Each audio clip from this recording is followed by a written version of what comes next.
All right, according to my time, it's 8:01 Eastern Coast Time in the United States, where I am located. It's my pleasure to welcome all of you to this webinar on addressing bias, stereotypes, and microaggressions during COVID-19 and beyond, offered by the AFS Center for Intercultural Learning and Global Competence Education. It is wonderful to see people from around the world joining: Iraq, Malaysia, Indonesia, Canada, Argentina. I see so many of you on the line. We are excited to have all of you, and we hope that this webinar will be helpful for you. Before we begin, as your host today, along with my colleague Andres, I just want to share a couple reminders about the technology we will be using. As you might have already noticed, you are all on mute. You do have the ability to raise your hands if you like to speak up. We do have a couple of interactive polls and a designated Q&A section at the very end. Our suggestion is that you submit any questions you might have using the Q&A functionality, and our speakers will try to answer all of them at the end. Also, a quick reminder that this webinar is being recorded, and once you exit the webinar, you will see an evaluation form through which we will appreciate receiving your feedback, and we will share the recording and the slide deck with you, including all the resources and links that you will see on the slides. And finally, a very warm welcome to AFS volunteers and staff from around the world who are not necessarily on the Zoom link, but joining us through the AFS Workplace, our intranet. So before any further ado, it is my pleasure to introduce our moderator for tonight, my dear colleague, Ana Carolina Casiano, Carol for short. She's the head of educator and school relations at AFS Intercultural Programs, and Carol will introduce us to the topic and to our wonderful speakers. Carol? Thank you, Hazar, and evening greetings to everyone from the south of Brazil. And I see there is someone there from my hometown, Porto Alegre, so welcome. Thanks again for joining us today on this webinar offered by the AFS Center for Intercultural Learning and Global Competence Education, which is a global online resource hub to make intercultural learning more accessible for everyone through research, advocacy, and training. Many of you might be familiar with AFS already, but for those who are not, let me provide you a quick overview about us. AFS is an international voluntary nonprofit organization that has been providing intercultural learning opportunities for over 100 years. Our flagship programs are long-term and school-based exchange programs for teenagers between 15 and 18 years old. But we also work to achieve our mission working with our volunteers, host families, school alliances, and collaborating with educators through 3 impact goals: by developing active global citizens to take action in their communities and around the world, by globalizing schools and institutions to help educators deliver effective intercultural learning programs that lead to global competence, and by expanding access to intercultural education through scholarships and community outreach as well. What you might not know is that AFS began as a volunteer ambulance corps during World War I as a way of providing humanitarian aid and service amidst a global crisis. Today, over 100 years later, we continue to promote service during a different kind of crisis, COVID-19, by supporting nearly 7,000 students across 60 countries, literally working around the clock and across the globe to repatriate them or shelter them in place, like so many of you who might work in the similar field as well, might be doing as well at your institutions, teachers responding to the new challenges related to online learning and etc. And this webinar is part of one of our center offerings that we decided to offer as part of engaging the education community, working with intercultural international education during the COVID crisis. And it was actually one of the first topics that was the one of the webinar today. We wanted to deliver when COVID-19 started spreading and our students, mainly Asian descent, started reporting that they were experiencing stigma and prejudice. We wanted to share what we learned and provide resources to support other educators striving to build bridges and understanding and respect across differences to address biases and stereotypes.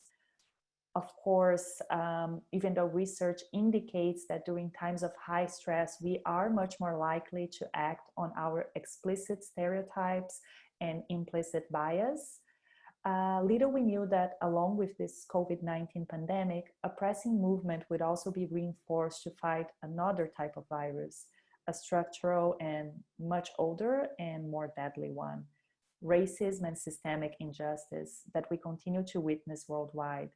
The recent events that were ignited by the killing of George Floyd and what we can learn from the Black Lives Movement has encouraged us to expand this reflection. Therefore, the goal of this webinar today is really to empower global educators with tools that we and others in the field use for challenging our own biases and for equipping students with strategies for interrupting biases, stereotypes, and microaggressions that lead to prejudice. At AFS, we only started addressing these topics more explicitly and intentionally in our educational curricula a few years ago. And as intercultural educators, we believe it is our role to hold space for these conversations, to really push ourselves and others out of our comfort zones and address how our work can also help break down systemic racism and structures of inequity. Before I introduce our speakers for today, let me just share very briefly with you some ways we have been tackling these topics and these issues within our AFS educational curricula. Our blended learning programs that offer online and in-person activities include interactive modules that we have been adding on understanding inequalities, on microaggression, on power and privilege. So as part of a curriculum for two programs, the AFS Global U and the Global Competence Certificate, in both versions, the one that supports mobility program, but also a version for learners that do not necessarily need to go abroad, but can also learn and develop these skills. So without no further ado, let me introduce to you our speakers that will be supporting us today to address this topic. Not joining us live, unfortunately, we have Ariel Goose. She's based in Washington, D.C., but you will see she joined us the session we did earlier today, and we recorded the video, so we will share that during the talk. We also be helped to address some of the questions that might come up, but you're also going to get her email, and of course, all the resources you will see on the video she's sharing. And Ariel, she's a senior program coordinator for Diversity Abroad, where she's responsible for assisting and managing a variety of their initiatives, including the annual conference, the member engagement, and providing leadership in professional development opportunities with key stakeholders that Diversity Abroad works with. We also have connecting with us, and due to amazing coincidences of life, she's joining us from the opposite side of Florianópolis Island, where I live in the south of Brazil, Rahel Ashwanden, who is an instructional designer and co-founder of NOW, Instituto NOW. The focus of Instituto NOW is to bring new methodologies and topics around diversity, inclusion, and social transformation to formal and non-formal education spaces. Rahel and the NOW team recently created the NOW app, a tool to foster and measure the development of 21st century competencies. And from across the South Atlantic Ocean, and also from the middle of the night, we have us joining from Cape Town, South Africa, Dylan Ray, who is the co-founder and director of Sikhaya, a South Africa-based nonprofit that supports teachers and school leaders to ensure young people leave school thinking critically and acting as compassionate, engaged, democratic citizens. Since 2005, in partnership with Facing History and ourselves, Sikhaya has trained over 10,000 teachers and reached over 1 million young people. Dylan works globally as a facilitator and materials developer, and he's an author as well. He has co-authored a book called A School Where I Belong, Creating Transformed and Inclusive South African Schools. And we will hear from each of them in a few minutes, but right now we will also get to know who is connecting with us today. Unfortunately, only those joining via Zoom will be able to see the post we're going to launch shortly. Those who are joining via Workplace, feel free to chat on the comments your answers as well. So the first question we have, and you should be seeing the poll popping up your screen shortly. The first question is around, what is your primary area of work?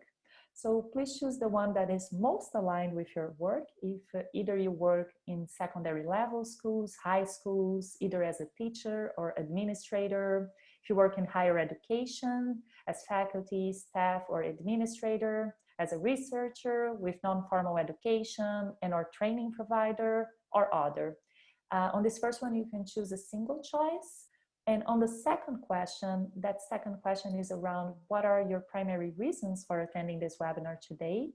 So we have a couple of options there, and here you can choose multiple choices. So learning about experiences in those topics from other educators, seeking an online community to share practices for professional development, or to educate yourselves on the webinar topics. If it is other, please share on the chat with us as well, other reasons for attending this webinar today. I'm going to give a few more seconds so that many more of you can answer the poll as well. If you can see the options of the second question, just make sure you scroll down on the polling area. Great, and we should be seeing the results now of what we got. And there it is. So in terms of primary area of work, 47% of those joining us today work in higher education, 29% in other areas, a few in non-formal education, and a few in secondary level schools. No researchers with us today. And in terms of primary reasons for attending this webinar, we have number one, to educate myself on the webinar topics. Great to hear that. And followed by learning about experiences in these topics from other educators. Also, many seeking for professional development and community to share best practices. And great to hear that, as our agenda will be tackling many of these topics. The first, that Ariel, where we're going to see through the video that she shared with us, the importance of supporting underrepresented students. Then we're going to hear from Rahel around towards equity, ways of equipping learners with critical competences. Then we're going to hear from Dylan about the danger of not seeing color, how implicit bias and microaggressions can influence teaching. And finally, we're going to leave as much time as possible for questions and discussions. Feel free to type your questions and comments either on the Q&A section or in the chat as we go.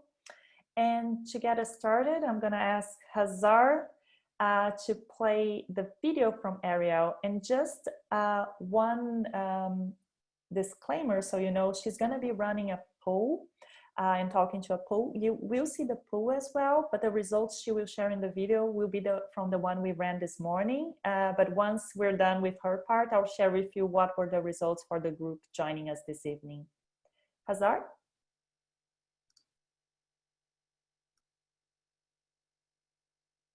Thank you so much for the introduction. Greetings, everyone. I'm really happy to be here with you all today. As previously mentioned, today's conversation will not be all-encompassing, just with everything that's kind of going on in the world and really trying to dive into topics around systemic racism.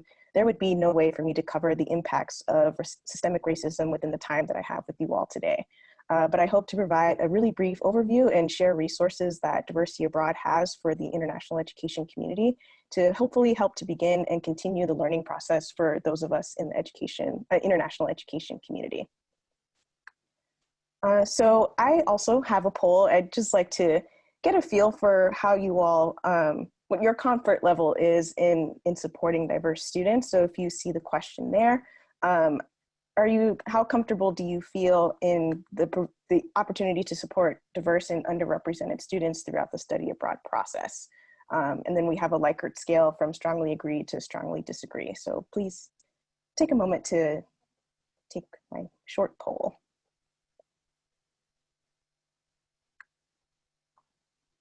This will help to frame a lot of the conversations, especially around areas of comfort after the recent events with so much racial unjust. Being able to support our diverse students is becoming more and more of a needed skill.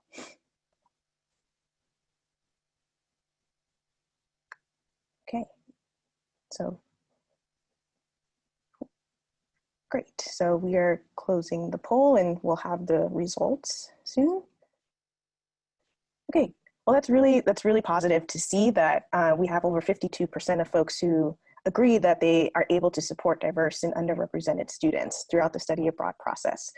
So using that as a base for what we're going to go into next is going to be really important as we not only look to what we know, but what we can continue to learn, as supporting diverse and underrepresented students is a journey.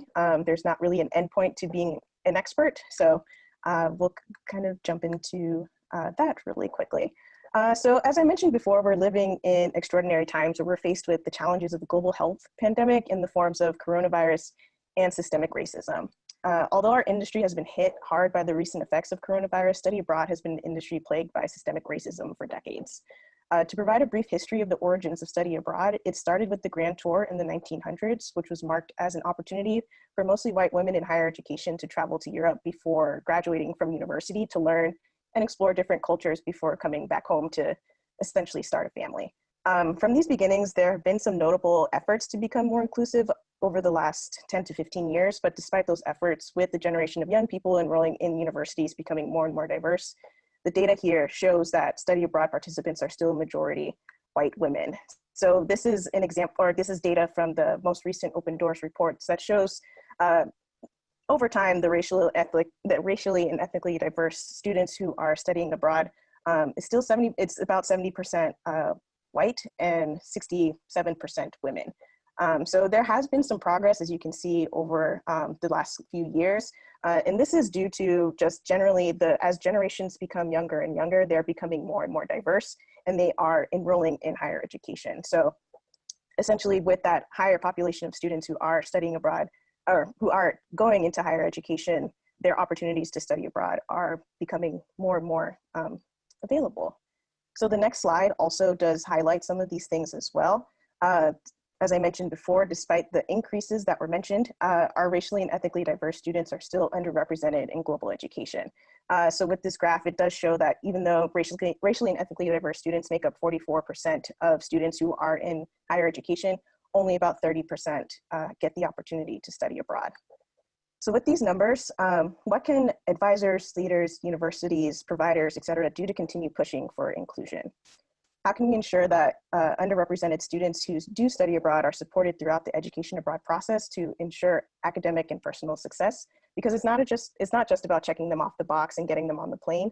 Their identities and their experiences will impact these experiences in ways that as professionals we may not be privy to, but we should do our best to learn how and what to do. And this leads to the work that I do at Diversity Abroad.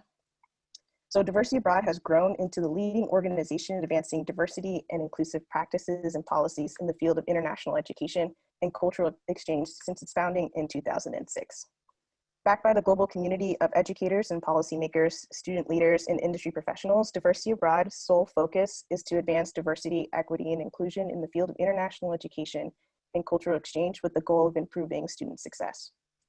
This focus helps to inform our purpose, which aims to improve the academic success, interpersonal growth, and career readiness of students by ensuring equitable access to the benefits of global education. Our mission is to create equitable access to the benefits of global education by empowering educators, engaging stakeholders, and connecting diverse students to resources and opportunities. Through our mission, we are able to work towards all students having access to the high impact benefits of global education, and our vision that the next generation of young people from diverse and underrepresented backgrounds are equipped with the skills, knowledge, and global acumen to thrive in the 21st century interconnected world and global workforce. So in this approach, Diversity Abroad, as I mentioned before, firmly believes in the power of global education. And we do this by focusing on these 4 pillar areas.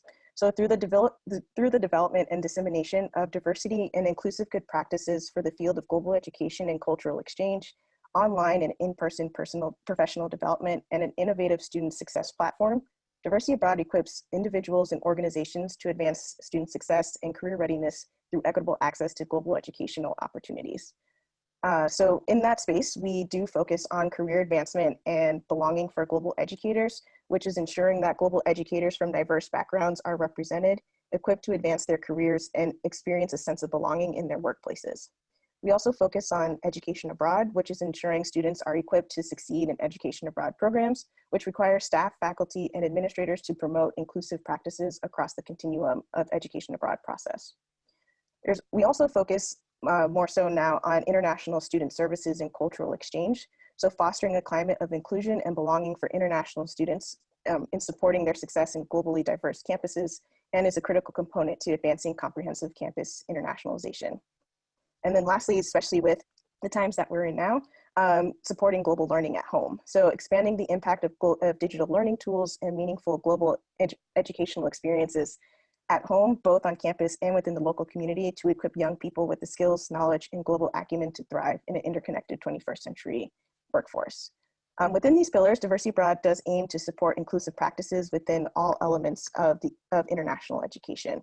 And I'll kind of dig into that, how we take this from an institutional approach as well as an individual approach. So looking at inclusive student support, Diversity Abroad has taken a holistic approach to confronting systemic racism and oppression within education abroad programming and international education in offices and organizations by examining organizational structure and dismantling processes and policies that reinforce exclusionary practices.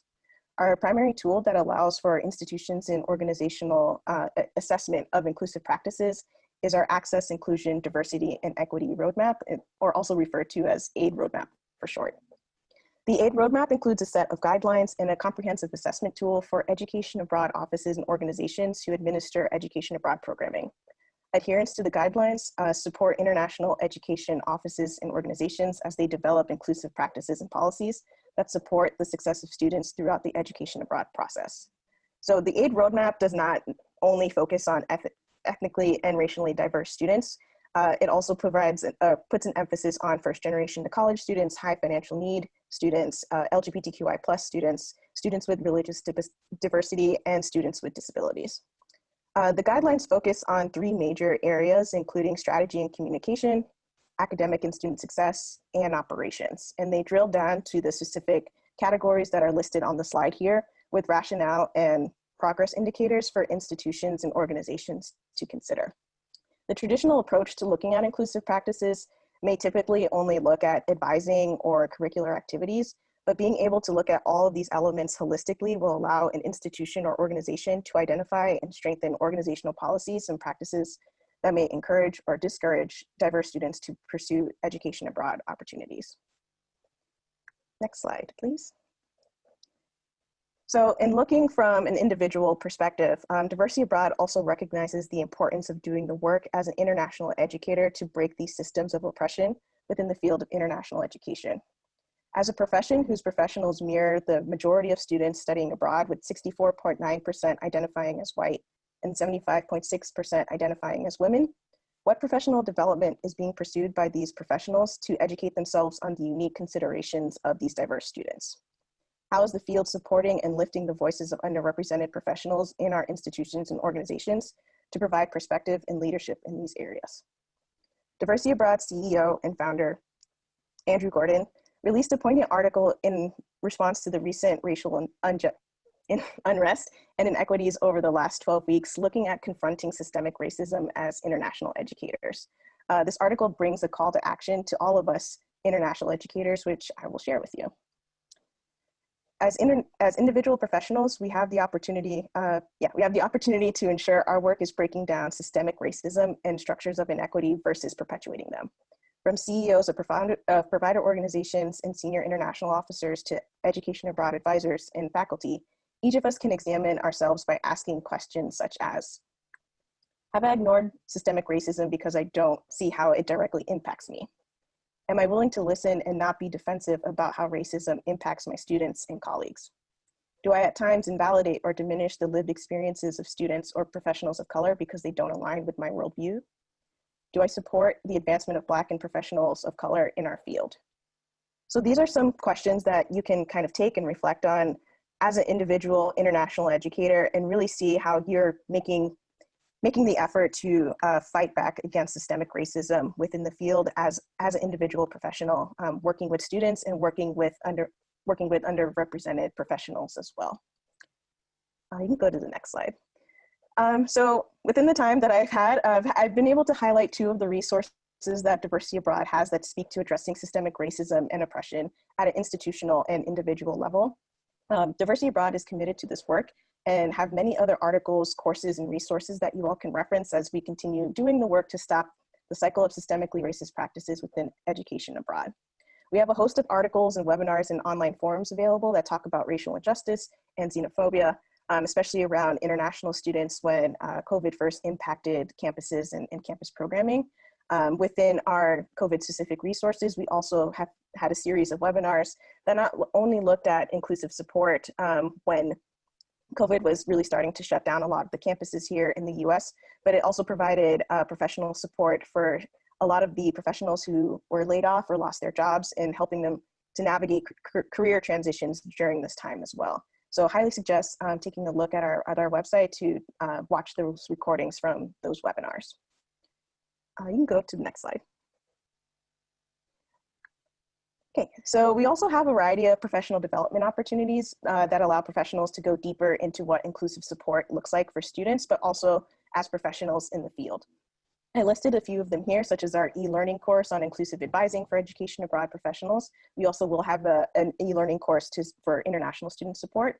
And I've highlighted here our International Education, Diversity, and Inclusion Certificate Program.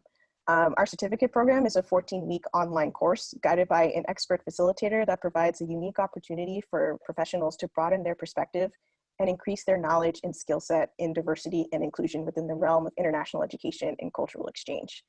There's not really another program like that really allows you to see international education from a diversity and inclusion lens. So being able to do that remotely as well is really an accessible tool for a lot of folks these days. Another event I'd like to highlight is our Diversity Abroad Conference, which is the most comprehensive national forum on issues of access, diversity, and equity in global education. So our conference has been transformed into a virtual experience happening August 3rd through the 7th of 2020. So this is another really great space to not only connect with other professionals who are interested in diversity and inclusion within international education, but it's a great forum to learn about various ways of support within that space. So as I mentioned before, there's no way for me to dig into the impact and implications of systemic racism in the field and in the world within the time that I have with you today, but I do want to leave you with this last remark. There isn't a panacea for challenges that we face with systemic racism and its impact on our field. However, by critically examining ourselves and the systems and structures that guide our field, we position ourselves in our field to be a part of the solution to uprooting the effects of systemic racism. As we do this, Diversity Abroad will continue to lead our field towards its highest ideals through equity and inclusion, and be a space for learning, growth, and mutual accountability and community. I thank you so much for your time, and I look forward to the questions and answers later on in the webinar.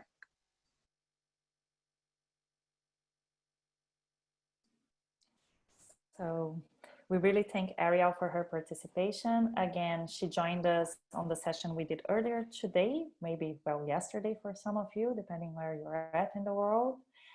So we recorded this then. And as I mentioned, the poll she was speaking to the results we had earlier today. So I'll just quickly share so you get a snapshot on what we have in this group today. So you can see there, Andres, we're actually seeing the results for the first poll. Can we see from the second one that was the one Ariel did? There they are. So as you see, and we have a bias group here in a good sense. So most 49% do agree that you're able to support diverse and underrepresented students throughout the study abroad process, 24% neutral, and 15% agreeing. So thank you for participating. If you have any questions related to Ariel's presentation, we can perhaps address some of them, but if not, you have her contact information. She's available for any clarifications and so on. Just before I hand over to the next speaker, a quick comment that I posted on the chat. We will share both the presentation and the resources mentioned here with you afterwards. So let's go to our next speaker, Rahel. Thank you so much, Carol, for the invitation to be part of this very important conversation. Not just at this time, but always. I think these are topics that we have to focus on. And when the invitation came, I started discussing with my team, so how exactly could we really bring value to the people who are going to tune into this webinar? So what I would like to discuss with you today, and in this framework of how we can really equip participants with critical competences, is a very short list of 5 specific competences that we find relevant for young people to have today, to be able to contribute to a more just and equitable world. And I'm also going to give you very specific activities that you can bring to your classroom or any other educational space tomorrow, if you want. So this is my proposal for my contribution to this webinar. But before we get started, I also have a poll. So let's get to it. I would like to know from you, which of the following concepts, which are all very much linked to the topic of the webinar, do you regularly address in your teaching space, be it at university or be it in study abroad? These are some of the terms, and of course not all of them, which are relevant for us to discuss. But I basically just listed out the ones that I'm going to mention in this talk, and I wanted to also make this list because I think for an international audience like the one we have today, it's very important for us to start reflecting on how can we bring some of these concepts to our spaces, even if sometimes there might not be a word for it, or we might have to look or create a word that really translates the full meaning of a certain concept that exists in English. So I'm also giving you this as a little bit of a homework. If there's a word here that you're like, huh, how is that called in my local language? And then you can also start working on that. So let's see what the results are here. I'm going to give you a couple more seconds until Andres is closing the poll.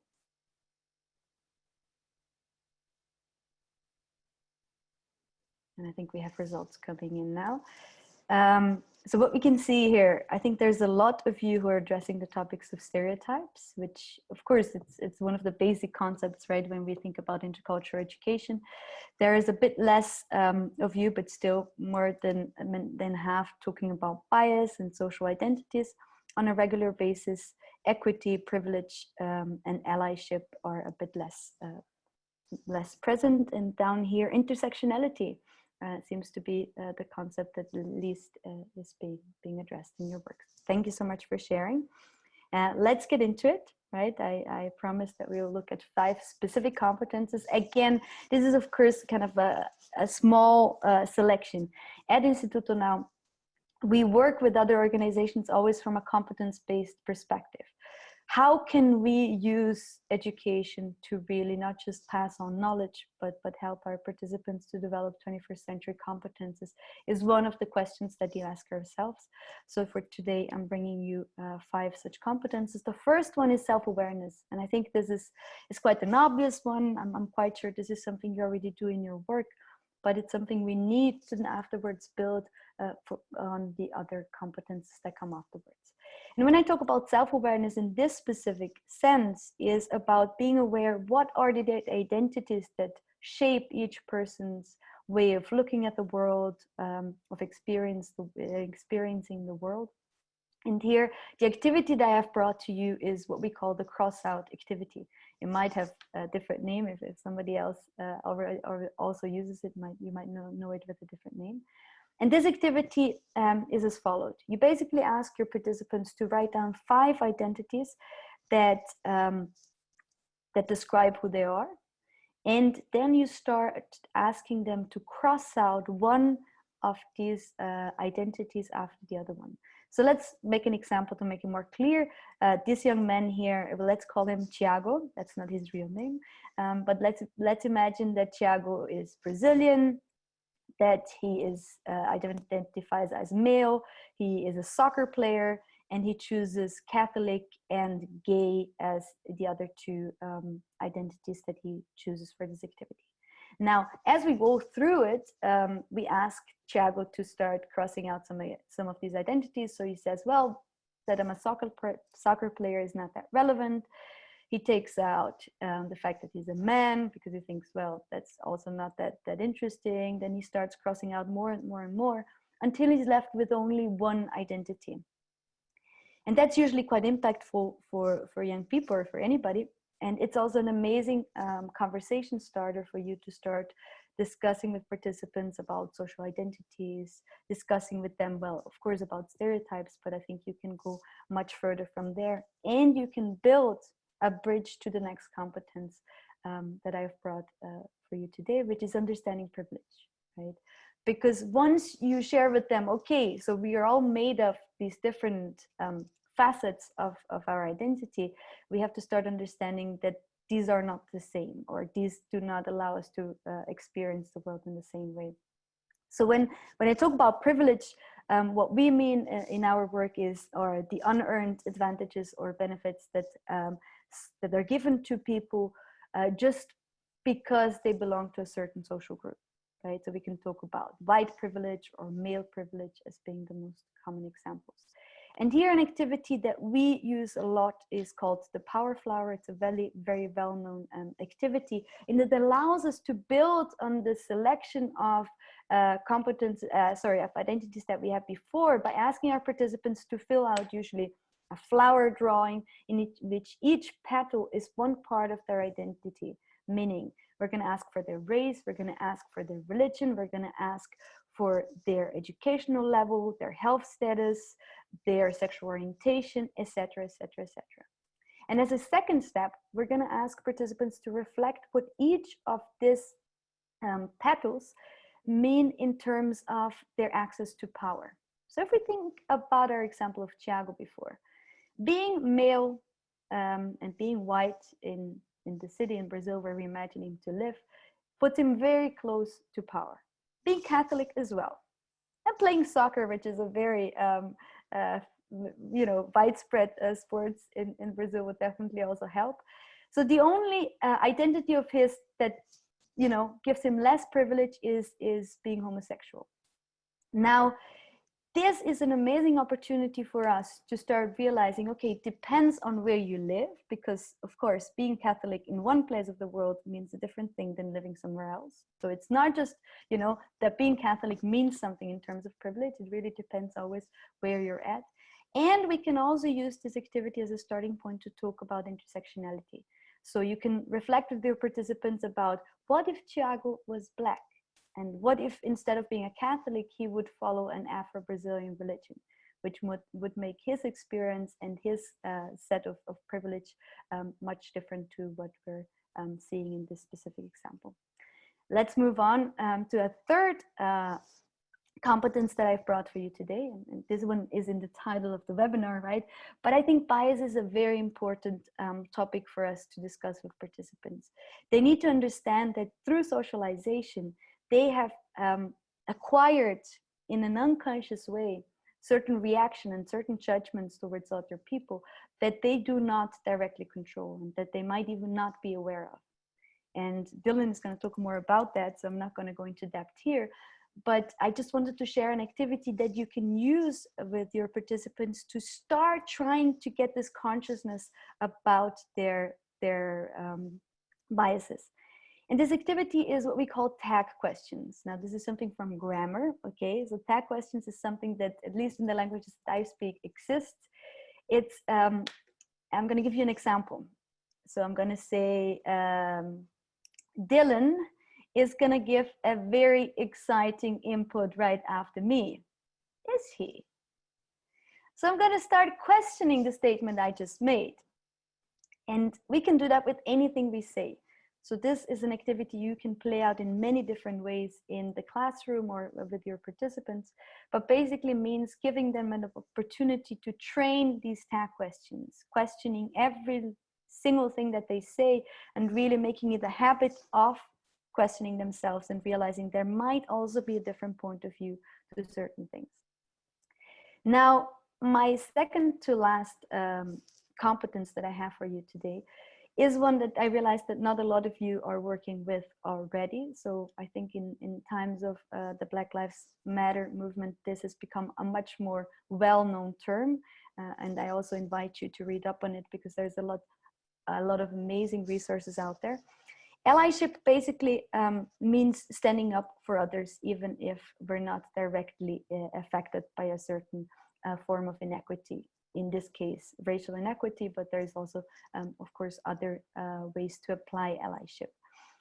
And when we talk about allyship, I think it's very important, especially today where there is also a lot of criticism, that we don't understand this as posting on social media, right? It's not about performing, it's not about showing our beliefs, but it's really about action. It's standing up for others, it's doing things differently, and making these small but important and sometimes also big contributions to remove the systemic oppressions that some people face because of their identities.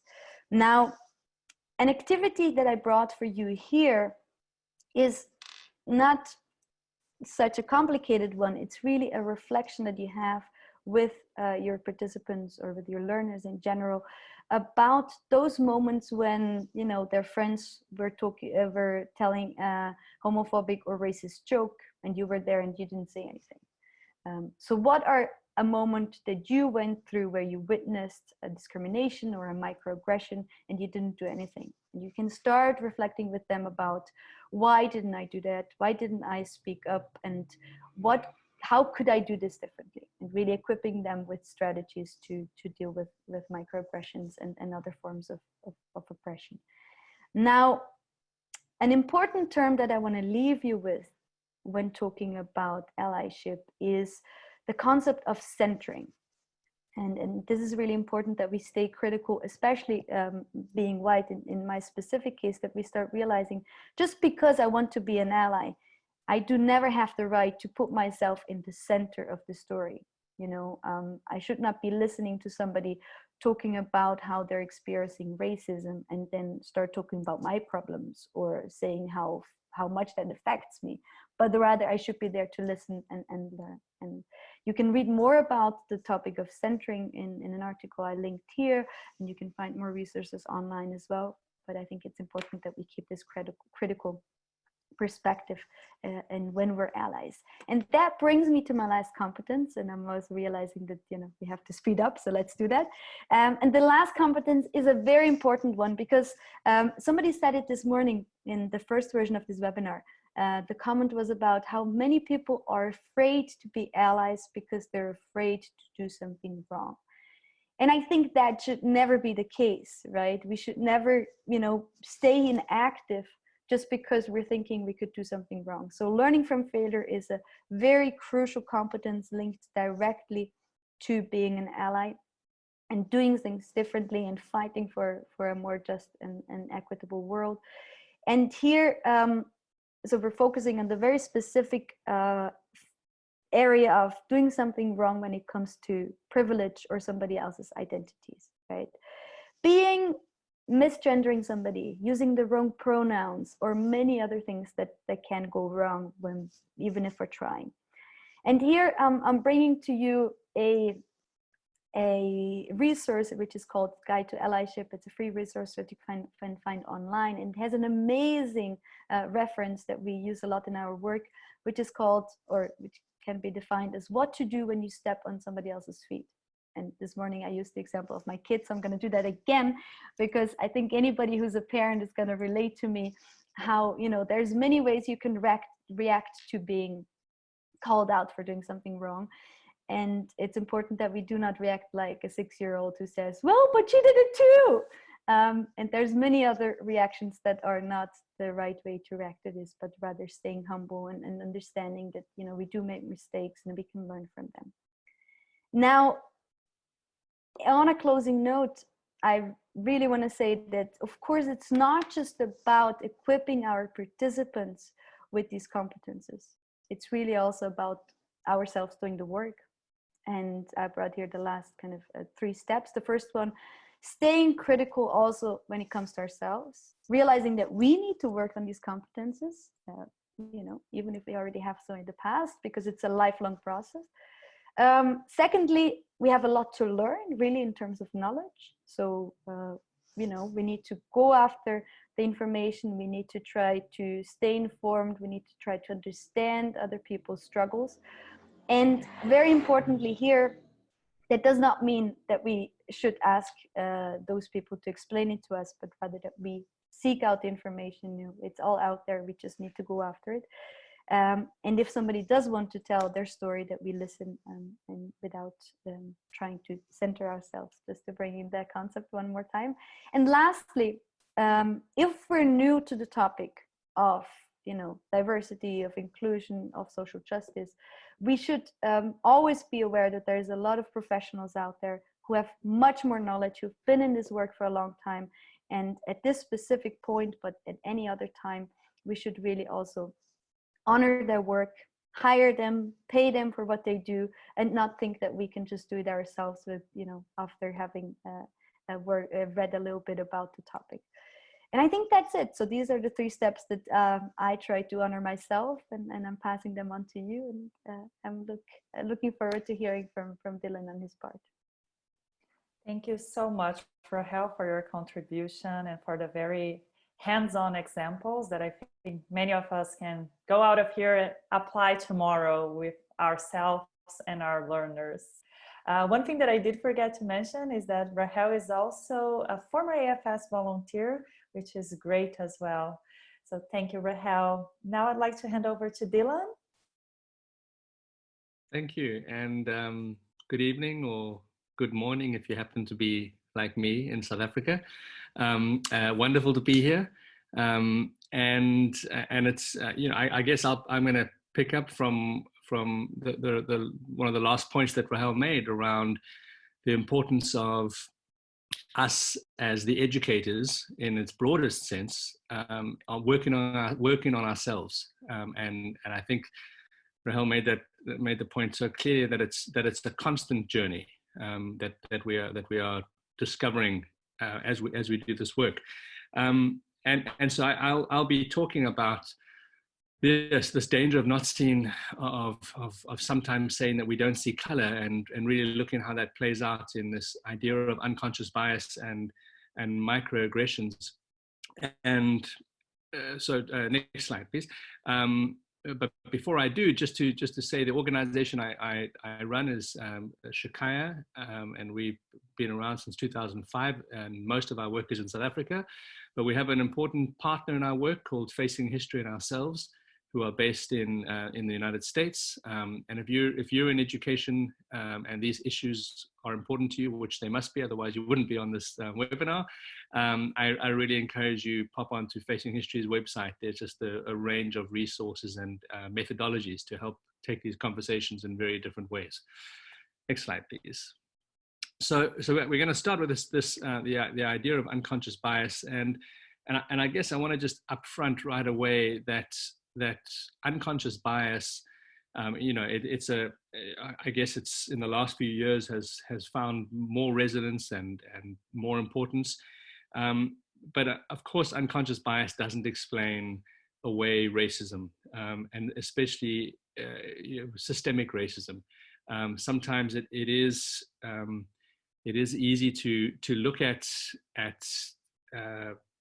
unconscious bias as an easy way to address these bigger issues of prejudice, and in this case we'll talk about racism.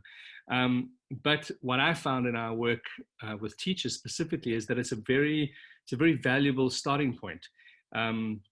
Most people, I would hope, most people believe that they can't be racially biased.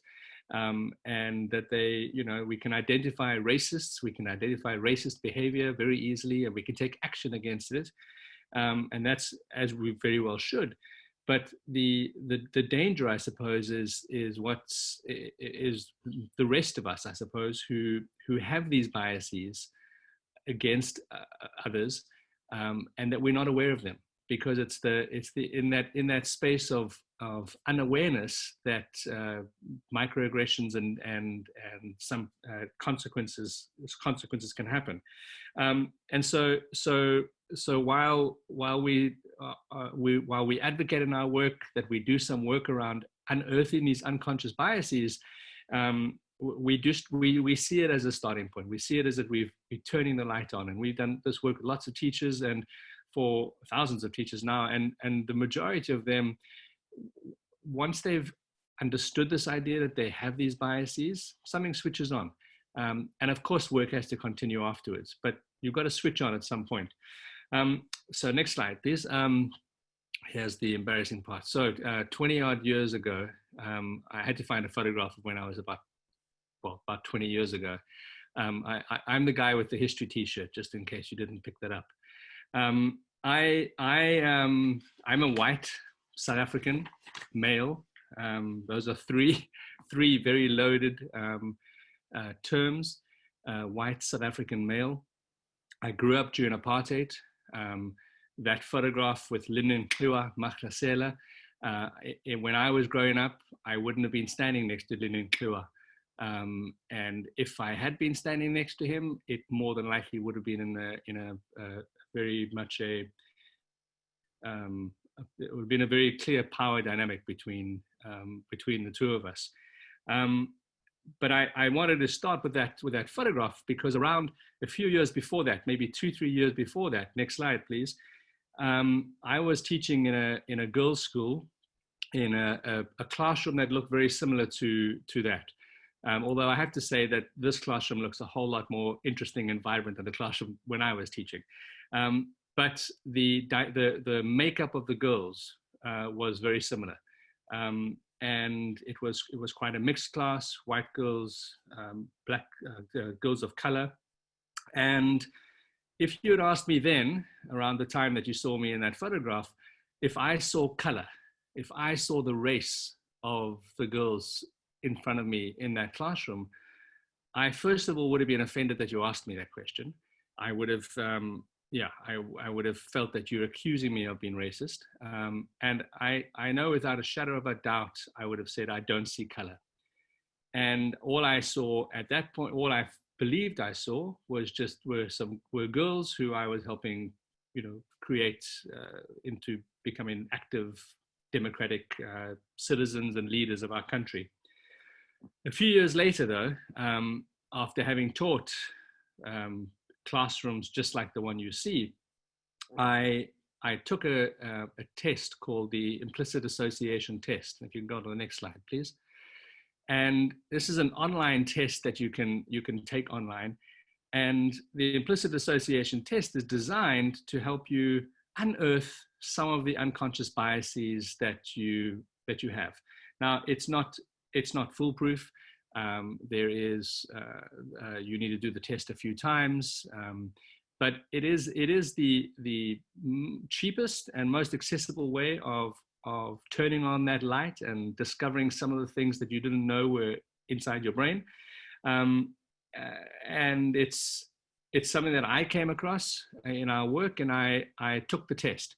And there are various tests you can take. I took the race test the first time, and after interacting with this test online, it only takes about 10 minutes, and it really is engaging with photographs and your response to these photographs. The results for my test were that I have a partial bias against people of color. And obviously when I saw that, I figured the computer program was wrong, so I did it again. And I've done it a few times, and I either have a partial bias against people of color, or I have a moderate bias against people of color. And when I first heard that, when I first read those words on the screen, of course I felt shame, I felt guilt, I felt hurt, because that wasn't the person that I believed I was, because I interpreted the results that I am racist. After a while of reflecting and talking to other people who don't actually look like me, but who looked more like Linden Klua Maglasela, who was in that photograph, I realized that what the test was showing was not that I'm racist. It was showing that, unbeknownst to me, in the back of my head, I have the ability, and perhaps more than the ability, not the ability, I have the, I'm hardwired in some ways to be biased against people of color. And I didn't know that. I did the gender test, a gender test. It's slightly different now. This was a few years ago.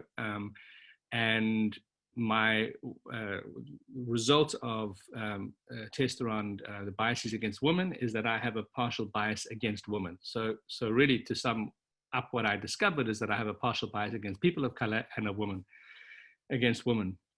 Now, that probably doesn't make any difference really to the state of the world if I maybe am a lawyer or I'm an accountant. But because I was teaching, and because I work with teachers, it does actually make it is an important point to learn about myself, because I went back to that classroom and thought about the girls that I was teaching, and knowing that I had this bias against people of color and of girls. I'm pretty sure that if you'd hooked up cameras and microphones in the classroom while I was teaching, you would have found that I would have spent a little bit more time answering the questions of the white girls. I would have maybe been more encouraging of the white girls than of the girls of color. And when the class was rowdy and noisy because I wasn't in the class and I was arriving late, which was often, I more than likely would have looked to blame the girls of color for the rowdiness of the class. And so this was an important learning for me, because I had always believed that I wasn't seeing color, and I was treating everyone fairly. But if you'd asked those girls of color, I'm pretty sure when they left that classroom, they would have said, Mr. Ray, he is a nice guy. He was a great history teacher, very nice. But he didn't make us feel welcome. He perhaps didn't see me, and this space wasn't mine. So what those girls, next slide please, what those girls were experiencing probably a lot on an everyday basis were these ideas of microaggressions, which were these non-verbal, sometimes verbal, slights or snubs or insults. Sometimes they are conscious, sometimes they're not conscious, but generally they communicate a negative message to someone else. So in my case, it was to those girls, based solely on the idea that they're part of a minority group. And these snubs and these insults, they have an effect. If we go to the next slide, I will speak to that. In one of our workshops with young people, one of the participants, a young Black South African, talking about her experience at school, and this would have been similar to the girls in my class. She said, not being celebrated as much as the white students and not getting as much leadership opportunities because of being in the minority. Now, in that particular school where this girl went, the school management weren't deliberately, consciously, at this part of their brain, ensuring that girls of color didn't get rewards or didn't get leadership opportunities. The leadership of that school, they just had a very different view of what success is. In their mind and their upbringing, success felt white, and it felt, because that was the dominant culture, that that's what leadership is. And so those staff at that school needed to be checked. And this has a broad impact on these microaggressions, and it can come out in ways that are sometimes conscious, a lot of times unconscious to educators, and it can be damaging. So I want to show you one last, as I round up, one example of how this plays out in teaching very recently, in fact, last week in a school just down the road from where I live. Can I, the thing. So a teacher, as part of her online teaching, a relatively young teacher, she created this activity for her class of grade 7s who are learning the Atlantic slave trade. And I'll just sum up the activity for those who, because of time, is the activity was to create an advertisement that might have appeared in a newspaper advertising a slave auction. What is jarring in this is that it's a fun activity, that the children had 30 minutes to do this, and that there was an award of a chocolate bar for the best advert. If you go to the next slide, included with the lesson were 2 examples of the kinds of adverts that the teacher was wanting young children to create. Now, obviously, this we can go to the next slide, please. Obviously, this created immense backlash and unhappiness within the school. And the school gave an apology, the teacher gave an apology, and the apologies aside, there's some important learning about what the teacher and the principals and other teachers in that school could do after this. And so the first thing that I spoke to them about is this idea of admitting that so if I was this teacher who had done this lesson, and let's say I didn't deliberately do it because I was wanting to be racist, but it had that impact, I have to be able to say I didn't see it. I just didn't see it, and there's something that I need to think about why I didn't see it. Next slide, please, and this will be my last one. And then there'd be these important questions that I would need to ask. And the first one is, why wasn't it problematic for me to make a fun activity out of a moment of such deep pain and humiliation? And why does this pain not echo for me? How can I hear these echoes?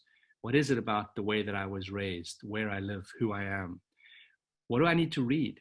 And Rahel spoke about this. And who do I need to listen to and interact with in order for me to hear these echoes and to feel some of this? And who do I need to speak to today who may carry some of that pain, not because they need to explain the world to me, but merely being in their presence, engaging with them as human beings, I may start to understand a little bit more how my past and my present has shaped my ability to hear these echoes. And then, sorry, last slide, I forgot there was one more, because this is an important question, is this idea of what stereotypes might I have been inadvertently reinforcing in the creation of this lesson, so that kids weren't walking away with historical skills, but they were walking away with stereotypes being reinforced. Of course, I had to be thinking about what trauma it might have touched. And then finally, whose shoes was I wanting young people to be standing in? And for some of those children who were doing that activity, they may have slipped into those shoes far too easily. And the point of education, the point of this kind of education, is to help them not slip into those shoes where they feel that feels too familiar in terms of the power that they have. So that would have been an important questions and reflection questions, which goes back to Rahel's point around this, that we need self-awareness, that we will make mistakes like this teacher, but then we need to have the courage and the humility, I suppose, to be able to go back afterwards and say, okay, hold on, I got it wrong. Let me reflect on why this was. I think my time is up. And oh, well, there we go. We don't have to show this, the book. I don't know why that got there. Thank you very much. Thank you, Dylan. Thank you so much for really sharing your very relatable experience firsthand as a teacher and as a teacher educators, and the learnings from it as well. So now we still have 12 more minutes left. We had 75 addressed for today, and we'd love to hear from you. What are your questions to Rahel, Dylan, and if there are any questions for Ariel as well, please feel free to type on the Q&A section, and we'll address them as you share. We can share them live or also type in. Hazar, do we also have the ability of unmuting people if they raise hands as well for them to ask questions? Yes, if anyone would like to speak up, if you raise your hands, I'll be able to unmute you. Good.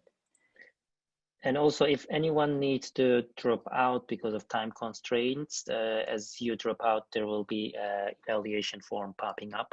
We will appreciate your feedback if you need to leave, but as we said, we do have a couple more minutes for questions. Yeah, we actually have a question coming from the workplace chat, and for those there, please feel free to share via comment as well. And this question, it's not necessarily for one of you, so maybe the two of you can talk a little bit to these two questions. The first is around what can an educator or facilitator do to ensure inclusive participation and not unintentionally set up an activity where students of color or of minorities are asked to relieve the trauma or are targeted to serve as a spokesperson for a certain group? Yeah, I think this is a super important question, or even a topic for us to look at, because I think especially, I was talking about the competence of understanding privilege, right? And there's this very famous activity around privilege, which is called the privilege walk, or it has different names. And it's highly dangerous to use it. And I'm even self-critical in having used it in the past, because it often puts the burden of teaching, of making it a teachable moment, on those people who are underprivileged and who kind of are starting to feel their background and their story exposed through it. So I think we just need to be very, very sure that whatever activity we put in the classroom is not abusing of underprivileged people, just to teach those people who have never been thinking about privilege just because they always had it, to start realizing that that's not the case for everybody else.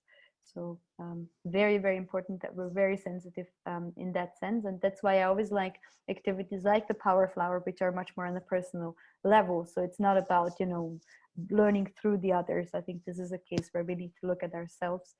And if we need to look at others, there is case studies, there are other ways of you doing that rather than exposing the group. Dylan, would you like to add anything to that? No, I think it's Rahel covered that perfectly well. Let's move to the next question, I think. Thanks. Yes, we have a question on the chat from Cinta. Any effective way in changing or shifting the unconscious bias without creation of so much resistance? Yeah, good question. This came up earlier on today.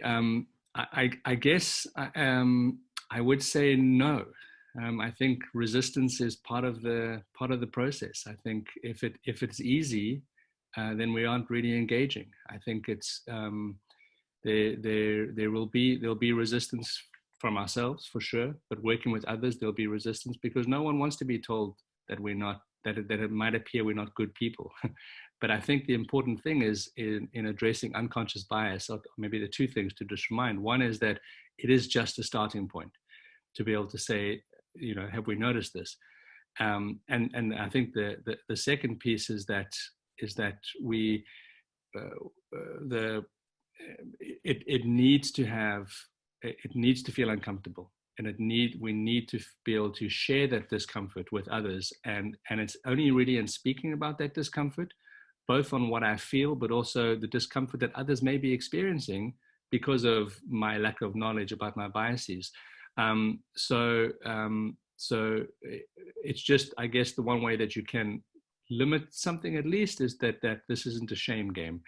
And it's not to say that you're bad people or you're racist or you're sexist. It's just that your actions may be being interpreted like that by others because you're not aware. Face the resistance, I say, comfortably. Thank you, Dylan. We have more questions coming up. There is one in the Q&A, and I'll read it for those on Workplace as well. And Rael, actually, you already said you were going to answer that live, so you want to read it to us and address that? Oh, sure, I can do that. So this is a question from Ayman that I really, really liked. I hope I'm pronouncing well your name. And the question is about one of the most distressing forms of racism, prejudice, and other forms of hate is from your own family.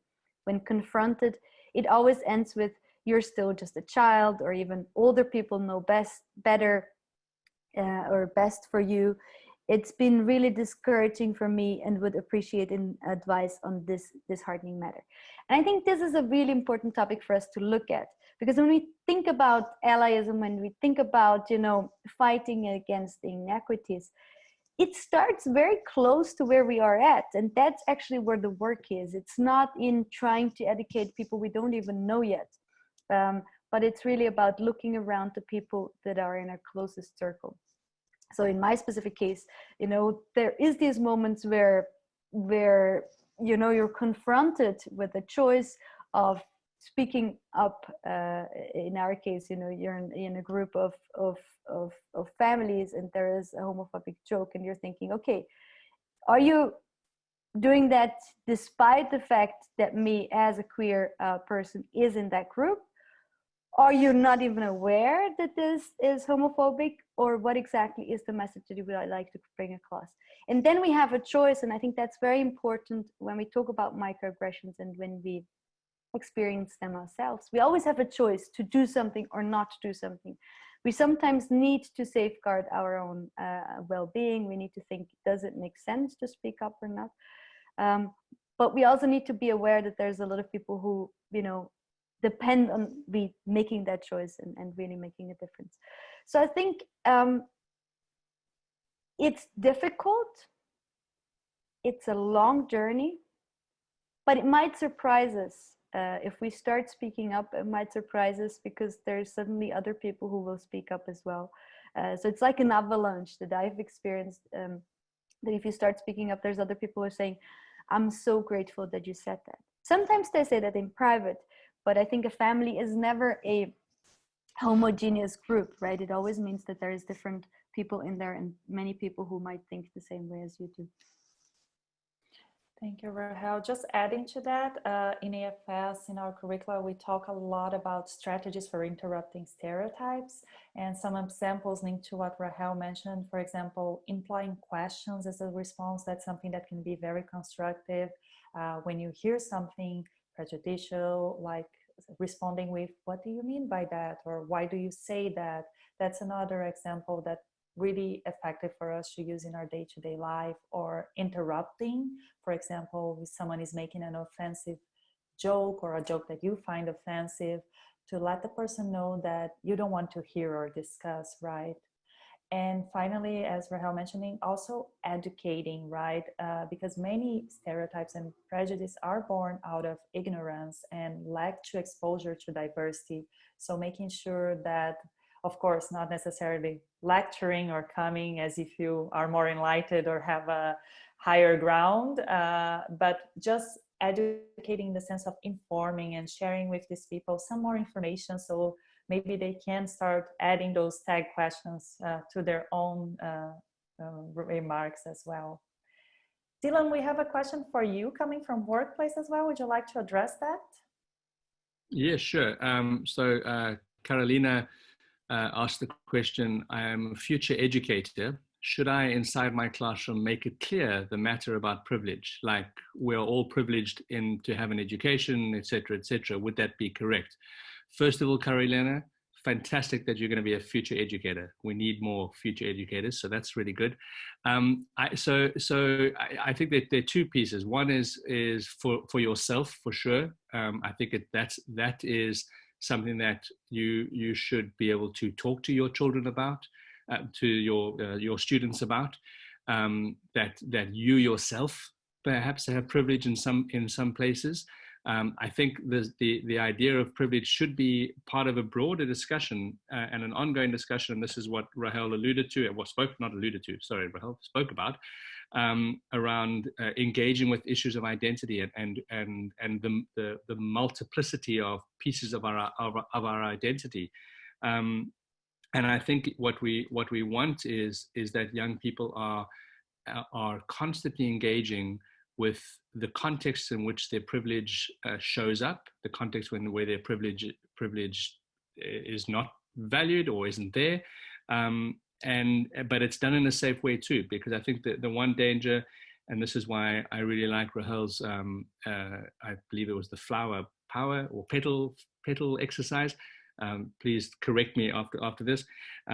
Is that it allows everyone to think about their privilege without making those who don't hold privilege in a particular context or in a particular moment to feel less than and to feel unworthy.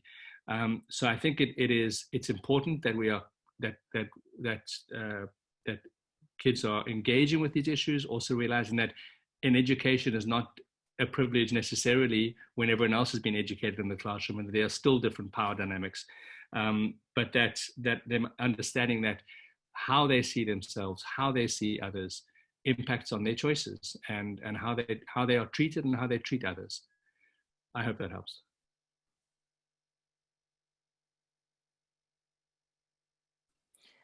We have two more questions, one coming from the Q&A. And Rahel, would you like to answer that one from Pablo? Yes, I'm happy to look at this question from Pablo, who says he is a professional working with sending programs and really interested in my own organization bias when marketing a destination as a country in terms of a national image. May IM be perpetuating a nationalist worldview? How can we market study abroad from other more inclusive perspectives? sorry, I had to lean in to be able to read more carefully. Now it's working out.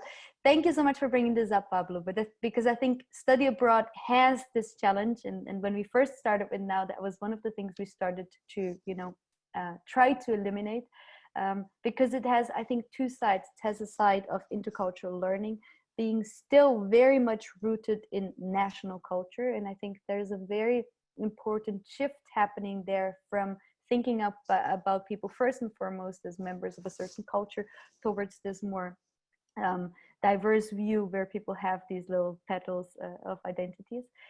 And I'd like to cite a very exciting, for me still one of the most exciting examples of how this can be done from within AFS. A couple of years back, AFS in Turkey did an exchange, and Hazar definitely knows more about that, being culturally more close, but which happened within the country, right? So there was an exchange between the Kurdish South and the big cities in the north, I suppose, of the country, and really having young people breaking down some of the stereotypes that they hold within the same nation. And I think that's the kind of work we need today, where societies are polarized. We have huge difficulties in having conversations, in coming up with solutions within within nations or within the European Union or any other kind of political construct. So I think there is an opportunity here for sending and receiving organizations to kind of rethink what these structures could look like. And I think that means a mindset in marketing that needs to shift towards what exactly is it that you're offering. And I think in terms of AFS, there's also in the GCC, the Global Competence Certificate, there's this idea of learning to bridge differences, and these can be many kinds of differences and not just kind of building bridges between two countries. I think that's kind of what represents the world we live in much better than just saying I'm sending a person from country one to country B. Wonderful. Thank you very much. And we're just over time. Thank you, Rahel and Dylan, for joining us late at night in Brazil and very late in the middle of the night in South Africa. And thank you all for joining us and for staying a few extra minutes for those who stayed until now as well. Thank you, everyone. Thank you so much. And thank you, Carol, for this wonderful moderation. Thank you to all our speakers and attendees. Once again, we appreciate your feedback greatly. Please don't forget to fill out our evaluation form, and we will be in touch with the slide deck, the recording, and resources. And we hope to see you in future AFS Center events. Have a good night, good day, and see you soon.